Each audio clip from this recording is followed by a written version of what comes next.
Hey everyone, welcome to Counselors and Coffee, woohoo, with Tim Hortons, on location in Canada, if you couldn't tell. So today we're going to talk about mental health and pastoral care, so check it out.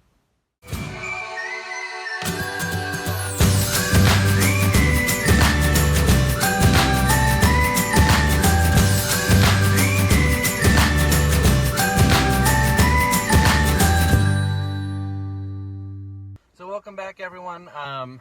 This esteemed person here is the director of the Church of God in Western Canada.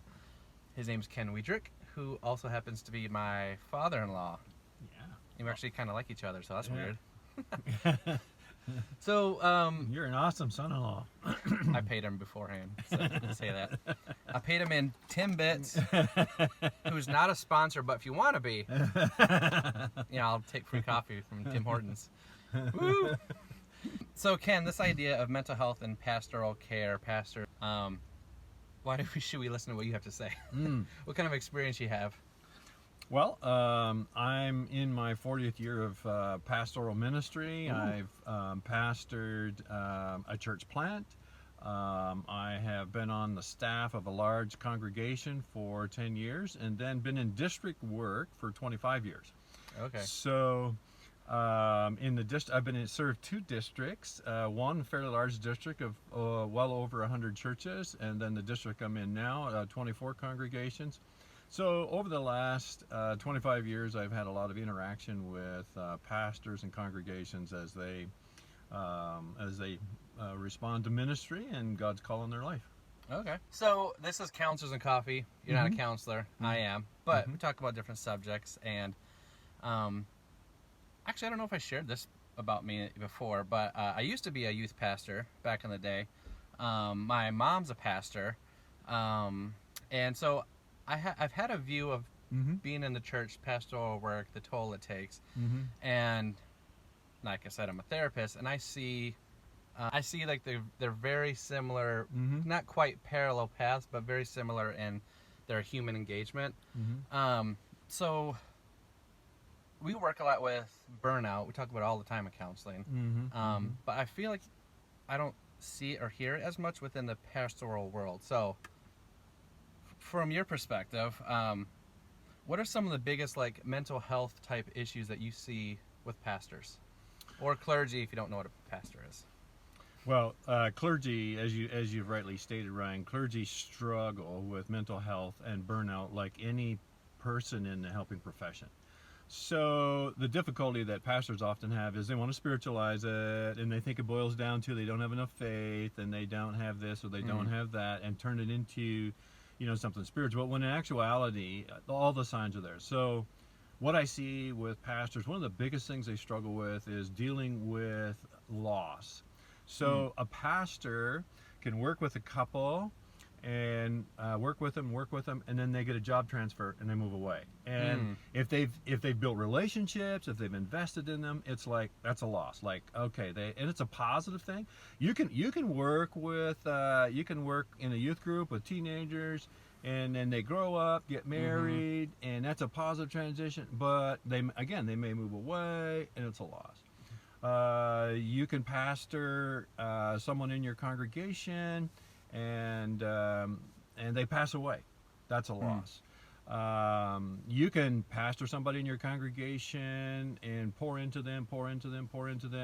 You think they're on board with the vision that God has given to you, and then you find out in a board meeting oh no, they got questions and they're not so on board as you thought. Oh. You go home, and that's a loss. And so one of the biggest challenges for a pastor is processing those losses. And what I see, some pastors will process them internally, and then they put all those losses on themselves. What did I do wrong? What this or this. Others may, to protect themselves, may even become more aloof. And so it's very tricky. So that's one observation I've made is how a pastor processes those losses is kind of a big deal. Yeah. So there's a book that I'll put a link in here. You guys can click on the link and buy it if you want. It's called Trauma Stewardship. And the premise of the book is it's not how to deal if trauma comes, that's trauma's coming. Coming, yes. You're in life, it's going to hit you. Exactly. You have to be a good steward of it. Exactly. And it sounds like you're saying the same thing. Yes. Is Well, Ryan, actually, the strength of a pastor is walking with people through these transitions. yeah, And connecting with them through these transitions, and pastoring them through these transitions. So the tricky thing is, when that results in a loss, how I process it. Like, it's the leverage point, I guess you might say, that I get to pastor, but it can turn inward if I don't handle it properly. yeah. And I say this all the time with counselors. Like, example of so if I'm working with a dysfunctional family and I'm with a bunch of counselors, okay, how do we approach this? We can do a case conceptualization. These are the issues. We attack it this way. When there's the same exact dysfunction within a counselor's team, everyone loses their minds. I don't know how to deal with this. It's like, yes, we do. Let's take it simple. Take it back to the basics. We know how to deal with a dysfunctional system. Yeah.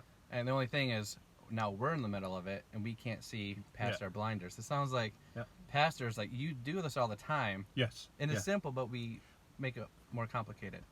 Yeah, I agree. Yeah, there's a lot of I guess you're right. As you pointed out at the beginning of this, there's a lot of similarities between the clergy and the any helping profession like counseling. So, when you're doing your job, your day-to-day stuff, how do you know when a pastor is getting in that burnt-out realm? Sometimes I'll ask them the question, can they identify those things, I call it, on their emotional dashboard that lets them know they're approaching burnout. And if a pastor doesn't have enough self-awareness to be able to tell me what those warning lights might be, their flashing lights on their emotional dashboard, then I know I have to actually raise their awareness in terms of identifying them, because our bodies, like our psychological selves, our physical selves, and actually our spiritual selves, will give us warning lights, and they will let us know. And so we have to have, I guess you might say, eyes to see and ears to hear that. So that's the first thing I look for.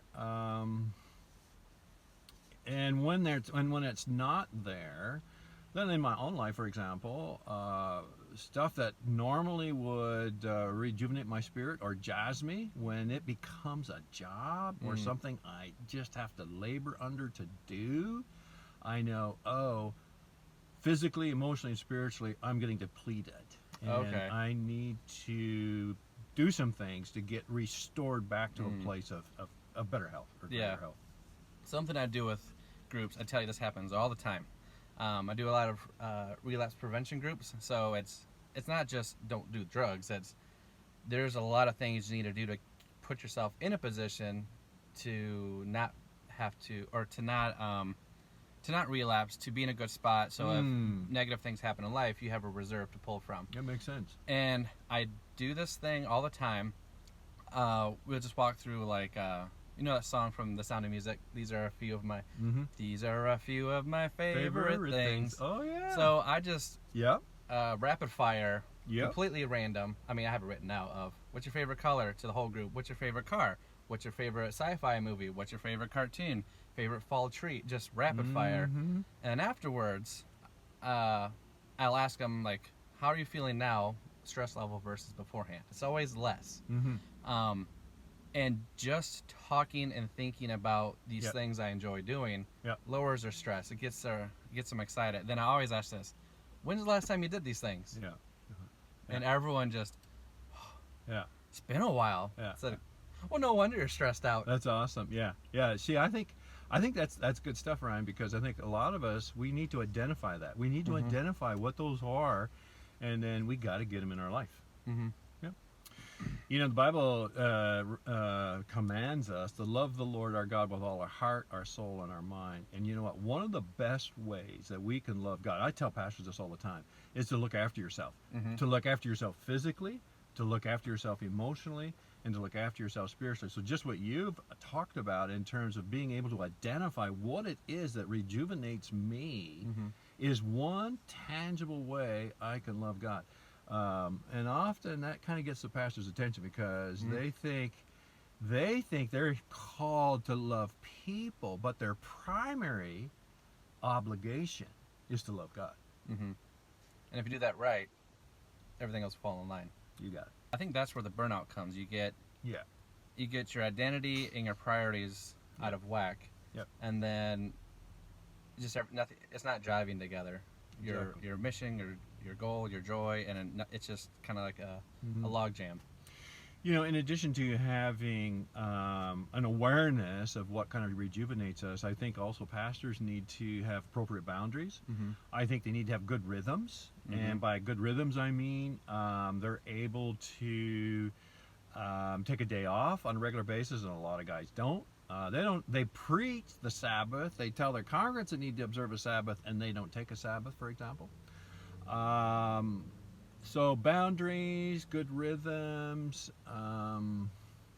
knowing, you know, what rejuvenates you. And I would say probably the most powerful strategy would be to have a support group. Have a trusted community that you are transparent with, that you know, who can speak into your life and say, hey, Ken, for example, you know what? I'm seeing the early signs of burnout in you. You know, when's the last time? And start asking these questions. Yeah. And then that can bring me back to, oh, yeah, just what you were talking about. I'm getting a little overextended here. And if I'm going to really love God, I need to look after myself. So it's not just, I'm just going to be happy and joyful. It's like you have to be intentional and like eat healthy, sleep well. You have to be intentional about this mental health piece. Yes, exactly. Well, you shared before about coaching triad you've been in. It sounds like that's where you're kind of the same thing.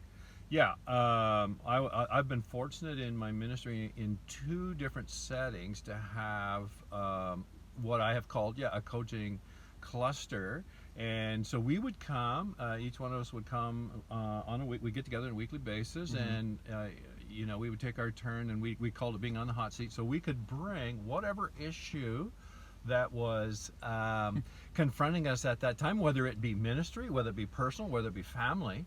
And we would just present it, and then the other guys or colleagues in the group would then just coach us through it. So get us talk it through it. And you know, for me, being somewhat of an external processor, I just really benefited from that and was able to identify some of the early stages of burnout and take some corrective steps to stay healthy.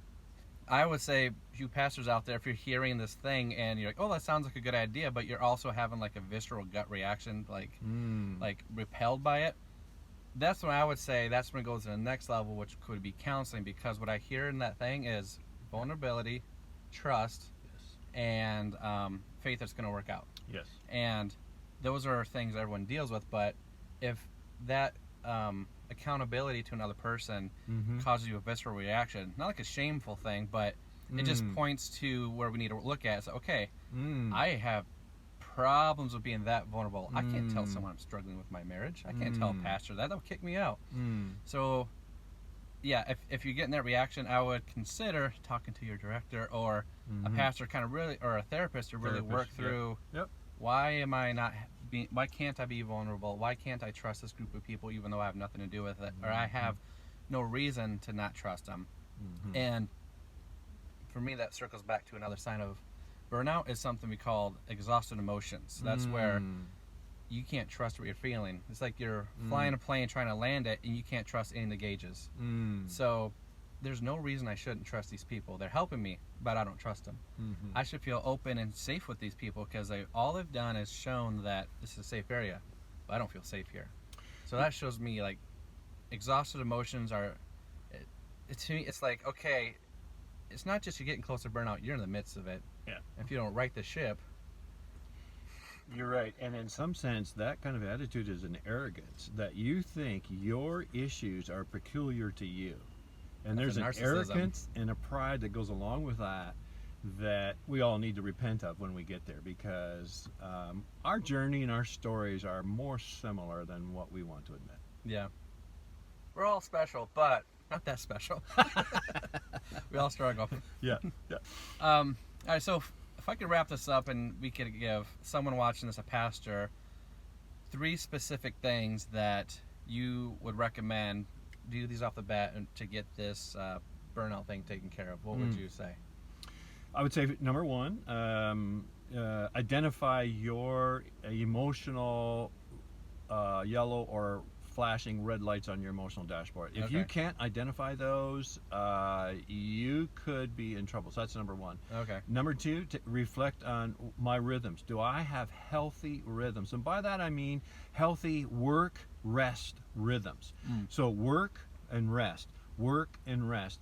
There's a lot of biblical principles that underline this whole concept in Scripture that we are called to actually work from our rest, Ryan, not rest from our work. Ah, The that's first, different. the first day that Adam and Eve experienced on this earth was a day of rest. God intended mankind to work from rest, not rest from work. And we in the Western Hemisphere, Switch that up. yep. We can't wait until the weekend. We can't wait until we get a day off and we will rest from our work. Well, that attitude right there is not even a biblical concept. So good patterns, that's what I mean by good patterns or rhythms of work and rest would be number two. And then number three, I would challenge all pastors to find that trusted cohort, that trusted community where they can be themselves. They don't have to put on airs, and you can develop that the kind of relationships where, you know, these guys and gals can speak into your life. Well, It's been good hanging out with you, brother. well, thanks for coming on Counselors and Coffee. Little cheers here. Cheers. Oh. Woo. Stay tuned, and if you like this, subscribe. If you don't like it, subscribe anyway. Take care. Yeah.